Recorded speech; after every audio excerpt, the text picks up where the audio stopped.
And unfortunately, there's a lot of guys, I shouldn't even say a lot, there's a decent number of guys that don't do well with alcohol, man. Yeah. And it ruins their lives, it ruins their careers, and that sucks. It sucks to see. Yeah. I never really had any issues. I drank when I drank. It never interfered with my work in any way, and that was it. It wasn't a huge deal. And I mean, of course, when I'm talking, when I was 19, 20, 21, 22, I mean, we drank a lot.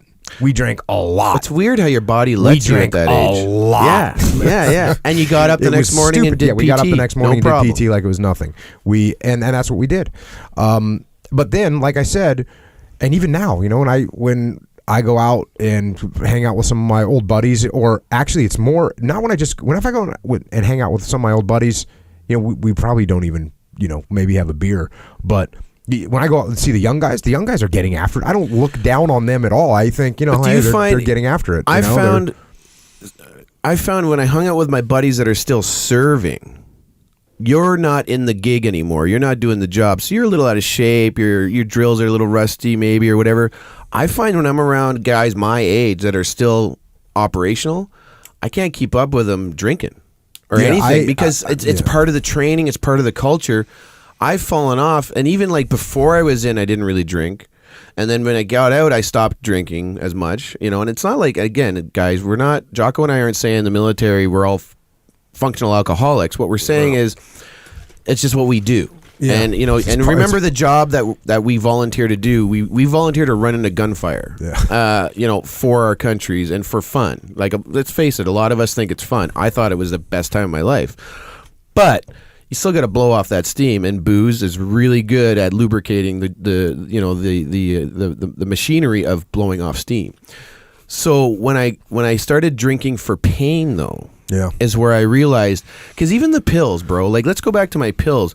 I didn't know I was addicted to the pills until I watched Intervention, and Billy was addicted to OxyContin. And I was like, I said this on the show last time. OxyContin, that sounds familiar. And I pick up the pill bottle that's next to me, and I go, oh, I'm on OxyContin. And then they say the doses he takes are this. And I'm like, I'm on 3 times the dose he's on. Yeah. And I'm like, that's when I went, I can get addicted to pills? It was so foreign to my brain that doctor said, me in pain. Doctor go, here, soldier, take this. And I go, okay. And I take it. No more pain. Go fight more. That's going back to the alcohol thing. Yeah. Is one more thing for me. I was just about to say this. I said, hey, look, back in the day before the war started, there was like nothing else. Like, there's nothing better to do. You're just gonna get drunk. Now the younger guys, they're smarter than we were, and but they have a reason to be. They have a reason to be there, and they have a reason not to drink. They're like, hey, bro, I'm gonna go fight a war. Like, I want to be in shape. I want to be better. I want to be faster. I don't want to get in a fight. I don't want to get a DUI. So they're smarter than they are, and that part of the culture is slowly changing. And I think it's good, right? I think it's awesome. I think it's awesome, and I hope it continues.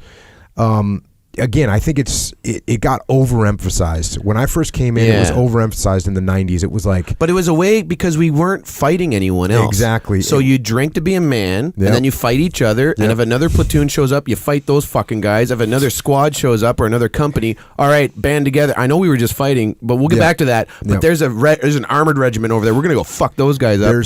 There's something that I've been thinking about on this subject, which is... If in the military, right? Yeah. And even in life as a human, you want to prove that you're ready to sacrifice yourself for the cause. I'm willing to make the sacrifice. Well, in a bizarre and kind of unfortunate way, proving to Jody that, you know what? Watch this, Jody. I'm going to drink 16 shots of fire water. No, you're not. Yes, I'll do it because I don't care. You don't have the parts, bitch. And there we go. Oh. Then I prove. Line up 18. Line up 18. Army versus Navy. Let's go. That's how it happens. That's the fucking way it goes, Echo. Echo, you played football. Yeah. Yeah, you were talking about that earlier or on the show I was listening to where you're taking a shit with no stalls. And you're saying, in football we'd rip the doors off the stall. And that's how, I don't care, watch me shit. What's more apt to happen now? What's more apt to happen now is a guy to be like, hey, I can clean and jerk, 285. What can you get? And so the guys they're focused on something that's fitness better now. Yeah. They're focused on they're being blowing better. out shoulders and knees. Yeah, we'll talk about that later. But